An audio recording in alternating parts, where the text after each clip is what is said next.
Well, the hits keep coming, I guess. So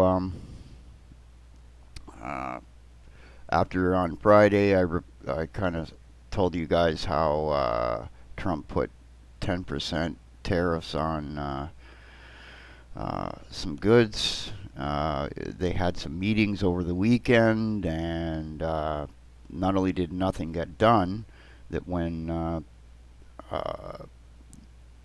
it was over with, the Chinese canceled their purchase of American goods, and this is in retaliation to Trump just throwing another 10% tariffs on stocks and things. Now, you might ask yourself, well, how's this going to affect me, right? Well, the biggest thing that's going to happen here is that, see, Apple, and I was talking to one guy, and he makes apps for the Apple Store and stuff, and I was telling him, I says, Android is 57% of all the known internet traffic. Why would you deal with that? Okay, and we had the discussion. Well, yeah, there's more wealthy people that buy into the Apple thing because it's cool to be this or that. Well, here's the amount of money they're going to spend just to get that stuff is going to be going up and up because Apple bought into the let's make everything in China stuff, and they're going to get hit real hard. Like, and it says down in here. Well, let me just. Apple is the poster child of the trade war. This is a clear gut punch as Apple has bet the farm on China both from a demand and supply perspective. They were gearing to sell the majority of their stuff in China. They're like even a lot of people were investing over there and stuff. Well, they just got screwed basically. Okay, and you know, it's like I was explaining earlier, where in the car industry, putting a tariff on Mexico or Canada, let's say, was extremely harmful. Okay, because you could have a small part made in Mexico, and then it goes back up to the U.S., gets put in another part, sent back to Mexico, and put in a bigger part, and then shipped back. And this could happen several times, right? So that every time it crosses the border, though, you get hit by a tariff. You see? So when it comes to your PlayStation games, your Xboxes, your Switches, monitors, um, some other computer parts, okay, uh, the rare earth metals are needed for those. Okay, so that's going to be one tariff. So that gets sent over to say someplace like uh, uh, Japan to get refined, and then it gets sent back to China again, right? Well, as soon as it's leaving there, it's getting tariffed, okay? And then it gets tariffed again, you see. So these issues, right, compound. Okay, so a 10% tariff might end up being, you know, almost adding 50% or more to a price. So if it if a Sony says they're going to add new features and it was already going to be more expensive, what was the brand new cost of a console? And add say 20 or 30% to that. So they might add streaming features and some backwards compatibility and some neat features. Maybe thinking more along the lines of crossplay or something like that. So they might have to add some more network security features. Things like this that cost money, right? Well, if you add 50% after all that's done, I mean, this stuff is now so expensive that you can't afford the games. I mean, they already see they've been keeping these prices on these units almost at a loss. They just barely make any money making them. Okay, over time as they get mass produced, the cost comes down a bit enough that they start making some money. And where they were making the money was the game. So if you go into a store and what was used to be a $60 game, I've noticed in the last few months that a lot of the new titles are now 80 bucks, 90 bucks, right? And then they start these plans and subscriptions where you know uh, you're forking more and more money out. And here's the problem with that, guys, is that an economy isn't just based on one thing. If if I take all my money and put it into games, well, I don't have any food, I don't have any rent, I don't have this and that.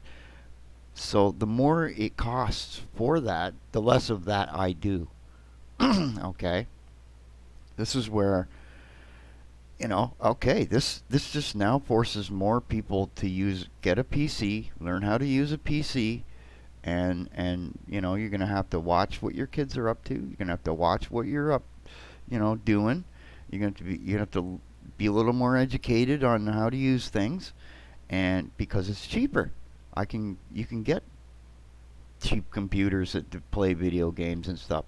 And then you're not going to be buying the top end computer stuff because the graphics cards and all these other things are going to be going through the roof. China's going to be investing into Bitcoining. Imagine 2 billion people doing Bitcoin mining.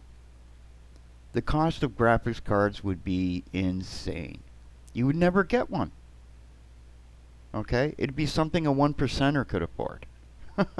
you know, like this is all getting stupid real too fast. Okay, and stocks today have just gone. I mean, it's going to get worse before it gets better, I believe, because I really think that Trump's economic policy is not exactly as good as most Americans believe. It's kind of insane. Think about it like this: if all the aluminum in the world was in Canada, okay, that you could get. What's the one thing you wouldn't want to do if you needed to use that aluminum, right, in your tanks and your guns and your economy, okay? Your biggest end of your economy is your military. Okay? What is the worst thing you want to do? Slap a tariff on them. All right? He did that.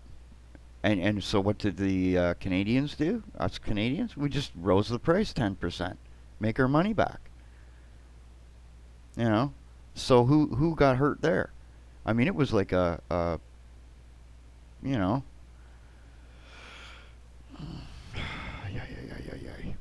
it's so that just kind of, and you don't do it directly like that. You would tear other industries that the Americans ship stuff up here to, and that just made it more expensive up here. During that entire time, I didn't buy anything American. No, seriously, I did. I used to get these little food things from the States. You know, sometimes it's just easy to cook a dinner that way, right? It's like whatever, right? Nope, buy Canadian. Anyway, so uh, this this is really bad news because it's telling us that the Chinese are not going to budge, and that Trump just seems to think he can just keep doing this, and it's not going to have any negative consequences. Well, it will, as the revenues on the western side of the world stagnates for video game development, investment, and sales. I'm not going to be. I look at some of these brand new games and I'm going, geez, that's just. Even if I was working, that would be that's a big purchase. Okay, just for a video game.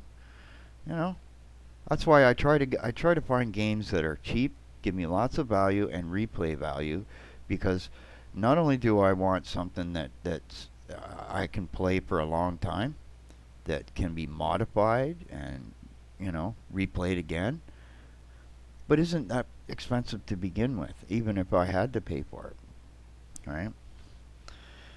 So anyway, I thought I'd throw this out, and Intel's being hit hard too, and um, the other tech companies are going to get hit too. I mean, this is just going to be an all-round race to the bottom now. Um,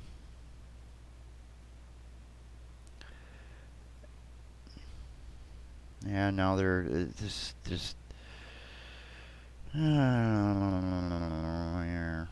I mean, you can. I'll put this in here. This is a Chinese website. I figured I'd go right to the source of things rather than listen to the bias from any Western whatever. I want to hear what they have to say about things, right? This is how you make an informed decision in the world. You look at both sides, right? I'll go put, I'll go watch Fox News and listen to how they think about it, and then I'll go over here, and then I can make a decision, right? This is what you don't see in proper news anymore. So anyway, I thought I'd throw this one up there too. So yeah, things are heating up.